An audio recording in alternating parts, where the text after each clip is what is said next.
देखो,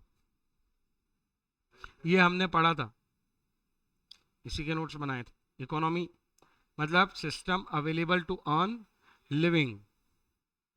economics study of understanding economy और study of scarcity. Scarcity, it is a situation where availability of resource is less than its requirement. This situation arises due to human wants and needs.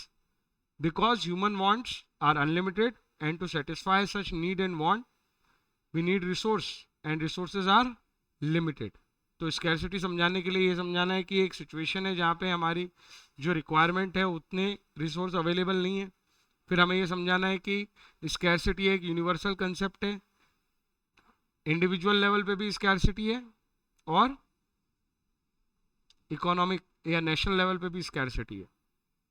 It is a universal concept.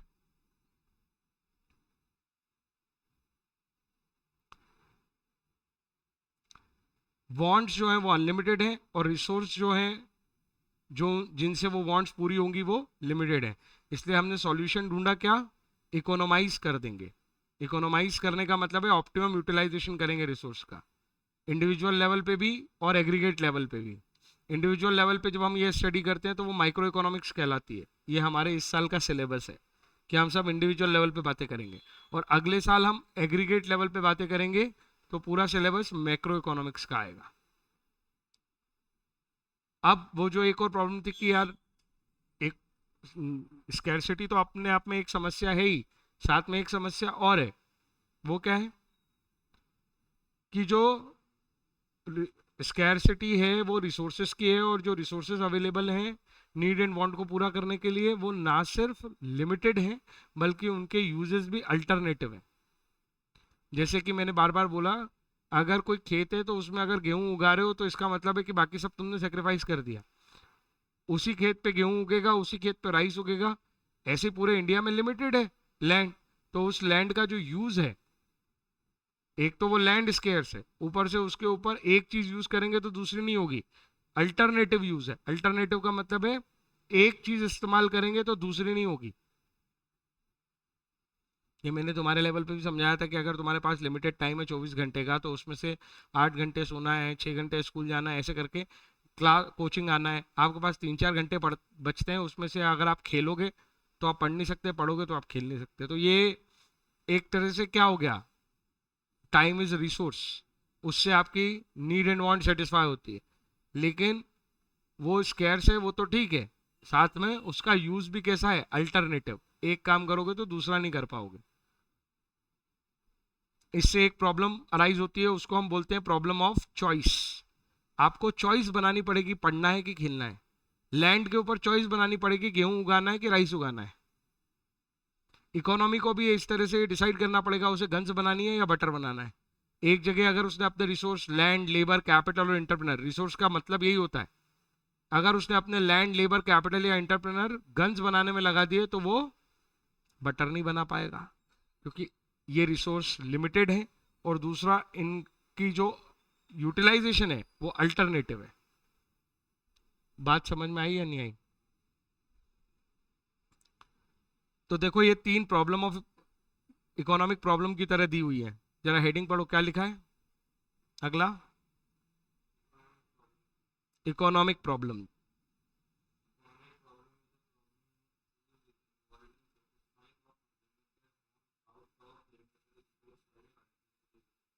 तो 3 बातें आ गई। Satisfaction of unlimited human wants करना है, ये देखो point number 2 में लिखा है। Human need and wants unlimited है, और हम ये unlimited human need and want satisfy करना चाहते हैं, लेकिन इनको सेटिस्फाई करने के लिए जो रिसोर्स हैं वो कैसे हैं, लिमिटेड है। मतलब उनकी क्या है, स्कैरसिटी है। जितनी रिक्वायरमेंट है उतने रिसोर्स नहीं है, और इन रिसोर्सेस का यूज कैसा होगा, अल्टरनेटिव। हम साइमल्टेनियस यूज नहीं कर पाएंगे। इससे कौन सी प्रॉब्लम जनरेट होती है, प्रॉब्लम ऑफ चॉइस। आपको चूज करना पड़ेगा क्या करना है। कोई दिक्कत है इसमें? पढ़ के देख लो एक बार।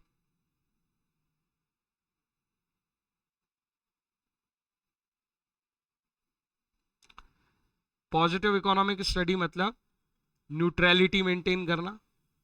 न्यूट्रलिटी मेंटेन करने का मतलब है कंज्यूमर की नीड और वांट के अनुसार गुड्स बनाओ, अपने रिसोर्स उस तरह से डिप्लॉय करो। ये एक तरीका है कि इकोनॉमिक्स को हम कैसे चला सकते हैं, किसी भी देश की पॉजिटिव इकोनॉमिक्स की तरह चला सकते हैं, जहां पे देश की गवर्नमेंट न्यूट्रलिटी मेंटेन करेगी। वो कुछ नहीं बताएगी कि क्या गुड्स प्रोड्यूस करना अच्छा है और क्या गुड्स प्रोड्यूस करना बुरा है। पीपल्स की जो नीड और वांट है उसे वो स्टडी करने के लिए बोलती है। बोले जो भी प्रोड्यूसर है हमारी इकोनॉमी में, वो रीड करो, स्टडी करो कि लोगों को क्या चाहिए, लोगों की स्टडी करो, फैक्ट्स पकड़ो। फैक्ट्स मतलब जो सच है, जो वो बोल रहे हैं वो प्रोड्यूस करो, और उसमें कुछ अच्छा बुरा मत सोचो, मतलब उसमें कोई वैल्यू जजमेंट पास मत करो।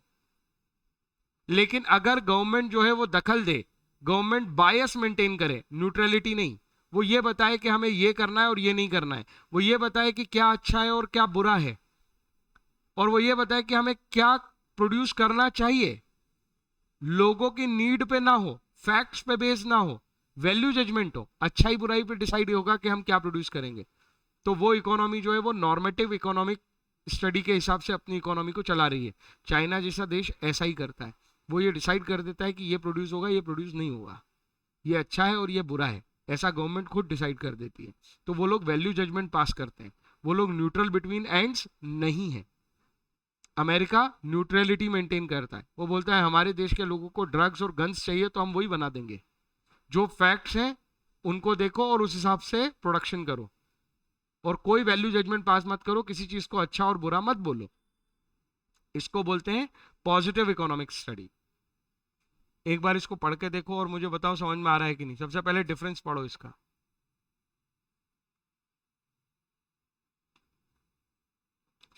Positive economic study and normative economic study में सबसे पहली बात, न्यूट्रलिटी कौन मेंटेन करता है? Positive economic study. कौन बायस नेचर का है? नॉर्मेटिव, क्योंकि ये वैल्यू जजमेंट पास करेगा। पॉजिटिव में कोई वैल्यू जजमेंट पास नहीं है, मतलब कोई सजेशन नहीं है, और नॉर्मेटिव में वैल्यू जजमेंट पास होते हैं। इसका मतलब है ये किस नेचर की है? सजेस्टिव नेचर की है। मतलब हिंदी में समझाऊं तो ये अच्छा बुरा कुछ नहीं होता। इस थॉट पे हम कौन सी स्टडी करते हैं? पॉजिटिव। पॉजिटिव, और ये अच्छा है, ये बुरा है, ऐसा होना चाहिए, ऐसा नहीं होना चाहिए, इनकम इनइक्वालिटीज नहीं होना चाहिए, प्राइस राइज नहीं होना चाहिए, अच्छे बुराई की बात कर रहा है, सजेशन दे रहा है, ये कौन सी हो गई? नॉर्मेटिव। तो जो स्टडी एक्चुअल डेटा पे है, जो स्टडी वेरीफाई हो सकती है, it can be verified with actual data. जो रियल डिस्क्रिप्शन दे रही है वो पॉजिटिव है, और जो ये बता रही है कि क्या होना चाहिए, what ought to be done, क्या होना चाहिए, जो आइडिया बता रही है, एस्टिमेट बता रही है, एंटीसिपेशन बता रही है, आइडिया बता रही है, इनकम इनइक्वालिटीज नहीं होनी चाहिए, वो कौन से नेचर की है? नॉर्मेटिव। नहीं आया समझ? जो न्यूट्रल है वो कौन सी है, जल्दी बताओ फिर। हाँ, और जो सजेशन देती है वो, जो वैल्यू जजमेंट पास करती है वो। तो इनको बस एक बार रीड कर लोगे तो ये समझ में आ जाएगा। और ये तो टॉपिक हम पढ़ ही चुके हैं कि इकोनॉमिक्स जो है वो एक सोशल साइंस है, सोसाइटी का साइंस, जिसमें हम ये देखते हैं कि सोसाइटी कहाँ यूटिलाइज करेगी अपने लिमिटेड रिसोर्सेस को।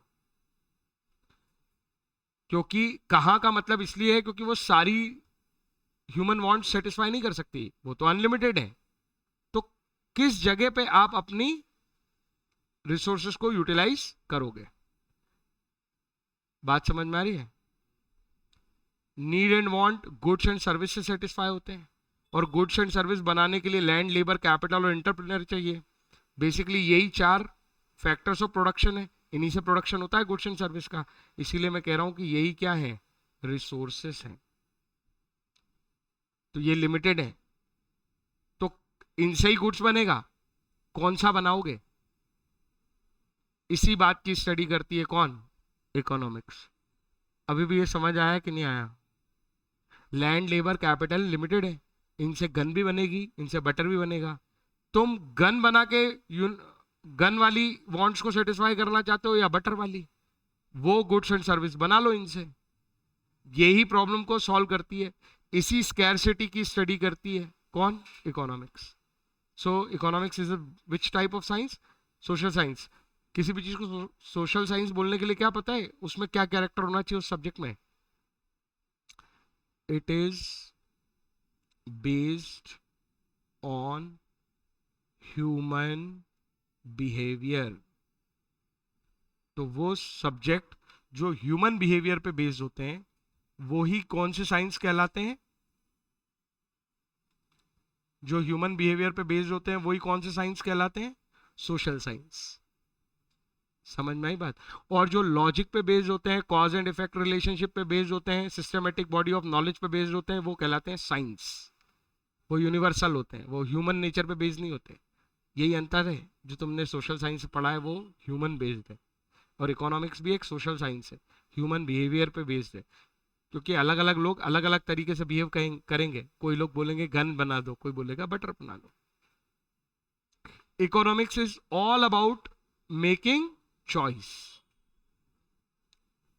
In the presence of scarcity. Choice इसलिए बनानी पड़ रही है क्योंकि हमारी सिचुएशन किसकी है? स्कैरसिटी की सिचुएशन है.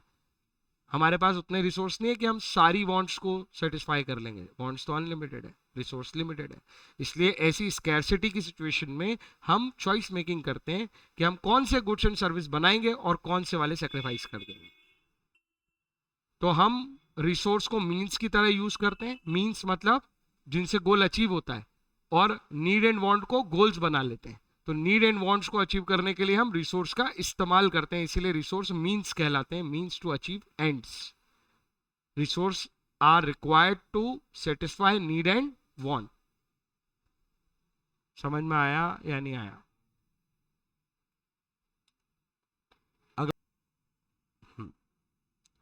तो अगला जो टॉपिक है हमारा micro economics versus macro economics. तो माइक्रो इकोनॉमिक्स एक पार्ट है पूरे इकोनॉमिक्स का, और दूसरा पार्ट है मैक्रो. तो जो माइक्रो इकोनॉमिक्स पार्ट है उसमें हम इंडिविजुअल लेवल्स पे स्टडी करते हैं. इंडिविजुअल का मतलब पर्सन भी हो सकता है और फर्म भी, जबकि मैक्रो लेवल का मतलब ही हुआ एग्रीगेट लेवल पे स्टडी करना, जैसे पूरे नेशन की स्टडी करना. यहां पे जो डिटर्मिनेंट है, जो टूल्स हैं, ये टूल्स हैं. तो जो टूल्स होंगे स्टडी के वो है जैसे डिमांड, सप्लाई या प्राइस को स्टडी करना. यहाँ पे हम पूरे नेशनल इनकम, इंडिया की इनकम को स्टडी करते हैं, इंडिया की इंडस्ट्री को स्टडी करते हैं, इंडिया का इंपोर्ट एक्सपोर्ट स्टडी करते हैं जिसको हम बैलेंस ऑफ पेमेंट बोलते हैं, या एग्रीगेट डिमांड या एग्रीगेट सप्लाई पे बातें करते हैं. तो यहाँ individual demand and individual supply है, और वहाँ एग्रीगेट डिमांड और एग्रीगेट सप्लाई. इंडिविजुअल पर्सन भी हो सकता है और फर्म भी हो सकती है, और एग्रीगेट मतलब पूरा नेशन की डिमांड और नेशन की सप्लाई. तीसरा, यहाँ पे बेसिकली फोकस प्राइस और फैक्टर्स ऑफ प्रोडक्शन पे होता है कि एक गुड्स कितने का बिकेगा और एक गुड्स कितनी कॉस्ट में बनेगा. फैक्टर्स ऑफ प्रोडक्शन मतलब लैंड, लेबर, कैपिटल और एंटरप्रेन्योर, LLCE शॉर्ट में ही हमेशा ध्यान रखो तो हमेशा याद रहेगी. तो प्राइस और फैक्टर ऑफ प्रोडक्शन पे यहाँ हम फोकस करते हैं, इन्हीं को डिटरमाइन करते रहते हैं. जबकि यहाँ पूरे ओवरऑल नेशनल इनकम निकालते हैं या पूरे देश की एम्प्लॉयमेंट पे फोकस होता है. बात समझ में आई? इसमें क्या माइक्रो लेवल पे हम कोई एग्रीगेशन नहीं करते? ऐसा नहीं है. माइक्रो लेवल पे लिमिटेड एग्रीगेशन होता है. जैसे हमने पूरे कंट्री के कंपैरिजन में एक सिटी का एग्रीगेट कर दिया, या कोई एक पर्टिकुलर मार्केट को एग्रीगेट कर दिया. पूरी इंडस्ट्री में हमने कहा कि हम टेक्सटाइल इंडस्ट्री, उसमें तो सब तरह के कपड़े आते हैं, उसमें केवल छोटे बच्चों के कपड़े की बात कर रहे हैं. तो ये भी एक माइक्रो लेवल हो गया ओवरऑल लेवल के कंपैरिजन. ठीक है ना? जैसे एक पूरे देश के सामने एक स्टेट माइक्रो है, पूरे स्टेट के सामने एक शहर माइक्रो है. तो देखने का नजरिया है. तो इसलिए ऐसा नहीं कि इसमें एग्रीगेशन नहीं होता और सिर्फ मैक्रो में ही एग्रीगेशन होता है. तो यहाँ पे भी हम एग्रीगेशन कर सकते हैं, पर पूरे इंडिया की डिमांड की जगह हम कोई पर्टिकुलर मार्केट की डिमांड निकाल रहे हो तो हम कहेंगे हम माइक्रो लेवल पे बात कर रहे हैं. तो इंडिविजुअल की डिमांड और मार्केट की डिमांड ये सब माइक्रो लेवल है, लेकिन नेशन की पूरी डिमांड, एग्रीगेट डिमांड, ये मैक्रो लेवल ही होगा. बात समझ में आई? यहाँ पे हाईएस्ट डिग्री ऑफ एग्रीगेशन होता है. तो माइक्रो में लिमिटेड एग्रीगेशन है, मैक्रो में हाईएस्ट डिग्री एग्रीगेशन है. यहाँ पे हम डिमांड फॉर एंटायर नेशन देखते हैं, यहाँ पे जस्ट एक पर्टिकुलर मार्केट की डिमांड देखिए। जब हम माइक्रो की स्टडी करेंगे तो क्या हम मैक्रो के वेरिएबल्स को हिलने दें? तो क्या हम स्टडी कर पाएंगे? नहीं। इसीलिए हमने कहा कि जब हम माइक्रो स्टडी करते हैं तब किसको कांस्टेंट कर देते हैं? मैक्रो वेरिएबल्स को कांस्टेंट कर देते हैं। मैक्रो वेरिएबल क्या होते हैं? वही जो ऊपर पढ़े हमने, aggregate demand, aggregate supply, national income, इनको हम कांस्टेंट मानते हैं। हम ये मानते हैं इनमें कोई चेंजेस नहीं आएंगे। और हम जो भी स्टडी कर रहे होते हैं वो individual price, individual factor of production पे स्टडी कर रहे होते हैं। ऐसे ही जब हम मैक्रो स्टडी करेंगे तो हम कांस्टेंट कर देंगे माइक्रो लेवल वेरिएबल को। फिर जब हम कह रहे हैं कि हम नेशनल इनकम स्टडी कर रहे हैं तो कोई एक पर्टिकुलर इंडिविजुअल गुड्स की प्राइस क्या चल रही है, उसमें क्या चेंज आ रहे हैं, इसको हम इग्नोर करते हैं या उसको हम कांस्टेंट मान लेते हैं। हम कहते हैं कि वो नहीं हिलेगा। तो जब एक पार्ट की स्टडी करो तो दूसरे पार्ट के वेरिएबल को कांस्टेंट कर दो, ये इसका मतलब है। अगली जो सिनोनिम है माइक्रो इकोनॉमिक्स का, क्योंकि माइक्रो इकोनॉमिक्स दो ही एस्पेक्ट पे बात करती है, प्राइस और फैक्टर्स ऑफ प्रोडक्शन पे, इसीलिए इसको प्राइस थ्योरी भी कहते हैं। ऐसे ही मैक्रो जो है वो बात करती है इनकम पे और एम्प्लॉयमेंट पे, इसीलिए इसकी थ्योरी को इनकम एंड एम्प्लॉयमेंट थ्योरी भी बोलते हैं। तो मैक्रो इकोनॉमिक्स का सिनोनिम है इनकम एंड एम्प्लॉयमेंट थ्योरी और माइक्रो इकोनॉमिक्स का सिनोनिम है प्राइस थ्योरी। तो हमारी बुक प्राइस थ्योरी है। तुम्हें मेरी बात समझ में आई?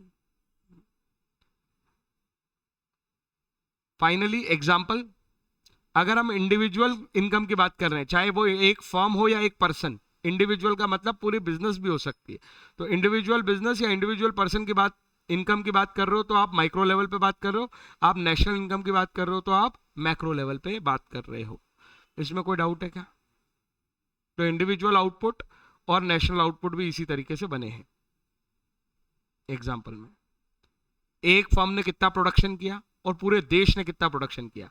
एक फर्म का प्रोडक्शन माइक्रो लेवल, पूरे देश का प्रोडक्शन मैक्रो लेवल। ये बात समझ में आ गई है या नहीं? देखो अगला जो टॉपिक है वो है सेंट्रल प्रॉब्लम ऑफ इकोनॉमी।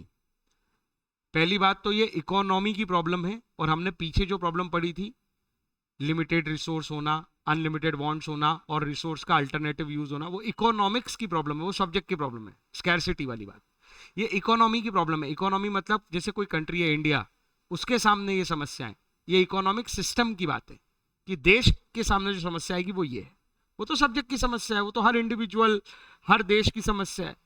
तो उन्हीं समस्या से ये समस्या बनती है, पहले वही एग्जिस्ट करती हैं, और उसको हमने क्या पढ़ लिया था कि भाई अगर ये तीनों चीजें एग्जिस्ट करती हैं हर देश के सामने तो प्रॉब्लम ऑफ चॉइस आएगी। तो हर जगह पे चॉइस का मतलब है डिसीजन मेकिंग करनी पड़ेगी आपको। सारा काम आप नहीं कर सकते, यू हैव टू डिसाइड क्या छोड़ोगे क्या पकड़ोगे। तो व्हाट टू प्रोड्यूस पहली समस्या है कि अगर इंडिया का एग्जांपल ले लो, इंडिया में जो भी हमारे पास लैंड, लेबर, कैपिटल और एंटरप्रेन्योर है वो लिमिटेड है।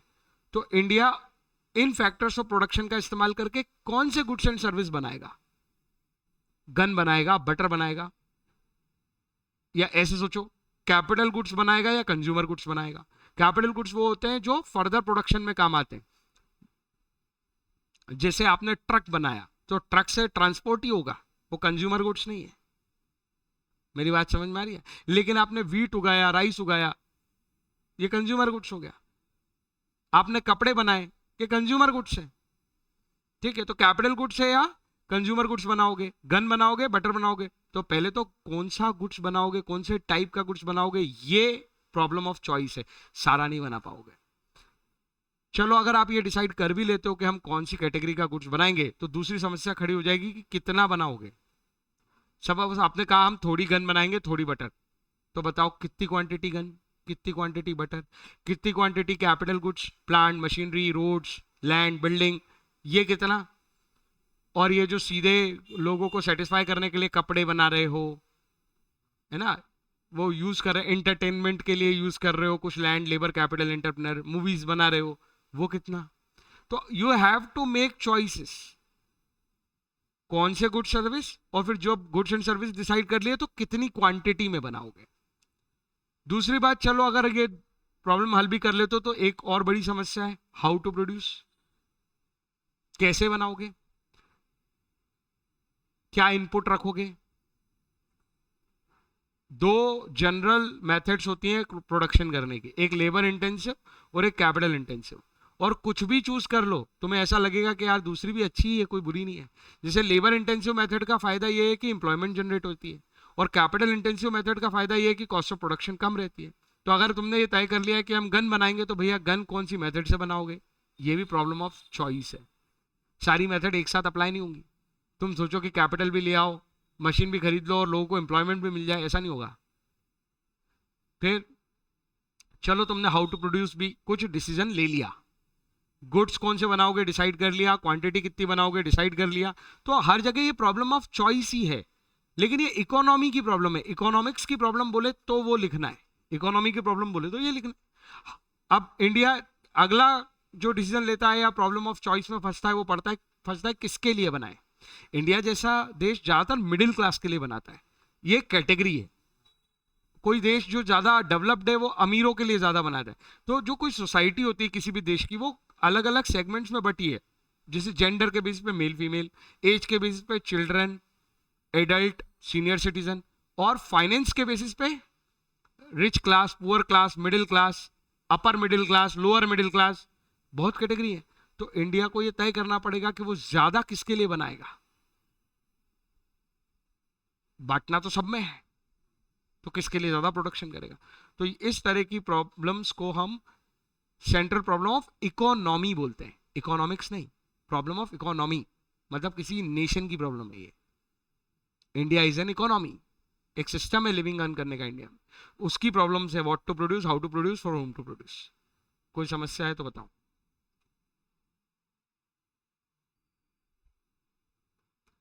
अगला टॉपिक है अपॉर्चुनिटी कॉस्ट किसे कहते हैं। अभी हम बार बार स्कैरसिटी की बात कर रहे हैं। स्कैरसिटी का मतलब है कि हमारे पास लिमिटेड रिसोर्स है। लिमिटेड रिसोर्स होने का मतलब है जैसे लैंड है वो लिमिटेड है, उसी लैंड पे गेहूं उगेगा, उसी पर राइस उगेगा। अब हमारे सामने प्रॉब्लम ऑफ चॉइस है। अगर हम गेहूं उगाते तो इसका मतलब है कि हमने सेक्रीफाइस कर दिया किसको उगाना, राइस को उगाना। इसीलिए इसी कंसेप्ट के लिए अपॉर्चुनिटी कॉस्ट कंसेप्ट समझा जाता है। तो इसे डिफाइन कैसे किया जाता है, cost of next best alternative for one. ये तो मैंने एक छोटा एग्जांपल लिया कि भाई राइस और गेहूं, भाई मैं उस पर मक्का उगा सकता था, बाजरा उगा सकता था, तो मेरे पास मल्टीपल ऑप्शन थे। मैंने उगाया वीट है, पर मेरे पास मल्टीपल ऑप्शन थे दूसरी क्रॉप्स के, उसमें से जो बेस्ट थी उसे मैंने सेक्रीफाइस किया। वैसे भी मैं सारी एक साथ नहीं उगा सकता था, उनमें से भी मैं चॉइस मेकिंग करता, तो उसमें से जो बेस्ट था वो मेरे लिए कॉस्ट बनेगा वीट उगाने की। इसको मैं एक और एग्जांपल में समझा रहा हूं। जैसे आप एफडी में इन्वेस्टमेंट कर सकते हो, म्यूचुअल फंड में इन्वेस्टमेंट कर सकते हो, या शेयर्स में इन्वेस्ट कर सकते हो, और आपको ये रिटर्न मिलने की उम्मीद है 12, 15, 18% जो भी इन्वेस्टमेंट करोगे। तो अगर सपोज आप सेफ साइड खेलते हो, आप कहते हो यार मैं तो ज्यादा रिस्क लेता ही नहीं, तो मैं तो एफडी में पैसा लगाऊंगा, तो एफडी में 12% के रिटर्न को आपने ऑप्ट कर लिया, तो इसका मतलब है आपने कौन सा रिटर्न मिस किया। अगर आप रिस्क लेते तो ऑब्वियसली आप 18% पे जाते, तो अपॉर्चुनिटी कॉस्ट कौन सी बनेगी, 18%। समझ में आई बात।